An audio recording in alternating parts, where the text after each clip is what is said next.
Why this works. Panna cotta relies on the interaction between gelatin and heated cream. Gelatin needs to be dissolved in a warm liquid to activate its gelling properties. The ratio of cream to gelatin is crucial. Too little gelatin will prevent proper setting, while too much will create a rubbery texture. The heavy cream provides richness, while the milk balances it out, creating a smooth mouthfeel. Chilling is essential for the gelling process. Refrigerating the mixture for at least 4 hours allows the gelatin to fully set, resulting in a creamy dessert that holds its shape when unmolded. The addition of sugar not only sweetens, but also affects the texture, ensuring a soft and delicate final product. Common mistakes: wrong gelatin ratio. Target 1 teaspoon, about 3 grams powdered gelatin per 500 milliliters of cream. Aim for just set, wobbles dramatically when nudged. Why it matters? Too much gelatin produces rubbery, gummy panna cotta, texture like dessert eraser.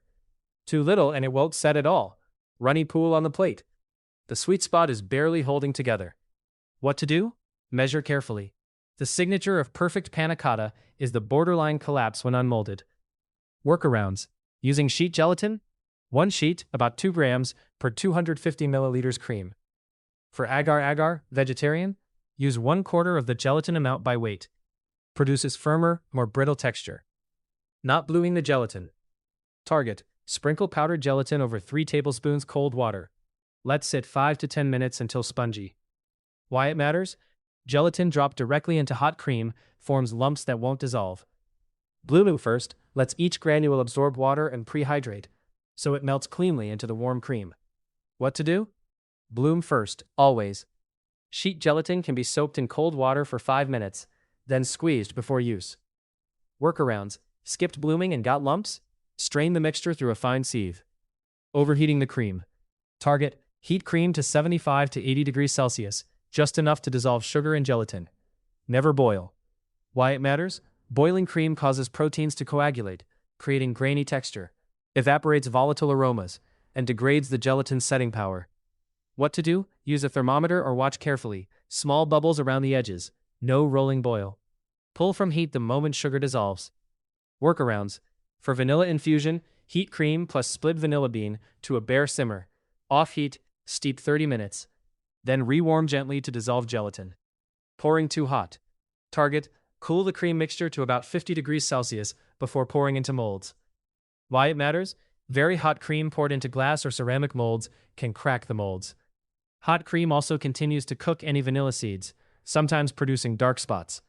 What to do? Let mixture cool 5 to 10 minutes after combining with gelatin. Stir occasionally to prevent gelatin from setting early. Workarounds. For even cooling, place the pan in an ice bath for 2 minutes. Speeds up the cool. Skipping the strain. Target: pour mixture through a fine sieve before going into molds. Why it matters? Even with proper blooming, occasional gelatin clumps form. Straining catches them, produces an absolutely silken final texture. What to do? Use the finest sieve available. Pour directly through into molds. Workarounds. For maximum smoothness, use a chinois, cone-shaped fine strainer, restaurant grade. Unmolding too early or too hot? Target: chill 4+ hours minimum, 8 hours ideal. Unmold by dipping bottom of mold in warm water for 5 seconds. Why it matters? Under-chilled panna cotta collapses when unmolded. Overwarmed mold, hot water, melts the panna cotta's edges, distorting the shape. What to do? Run a thin knife around the edge. Dip mold bottom in warm water briefly. Invert onto plate with confident motion. Workarounds. For no unmolded panna cotta, serve in the glass. Easier and equally elegant. What to look for? A smooth, glossy surface on the panna cotta. A slight wobble when gently shaken. A clean unmolding without cracks or tears. A creamy texture without lumps. Chef's view: panna cotta, meaning cooked cream, has roots in northern Italy, particularly in the Piedmont region. Its simplicity showcases the quality of ingredients. The dessert serves as a canvas for various flavors, from vanilla to citrus. Mastering the basic recipe opens the door to endless variations and adaptations. Culinary techniques such as precise heating and chilling play a crucial role in achieving the perfect panna cotta. This dessert exemplifies the balance between technique and ingredient quality, making it a beloved choice for both home cooks and professional chefs.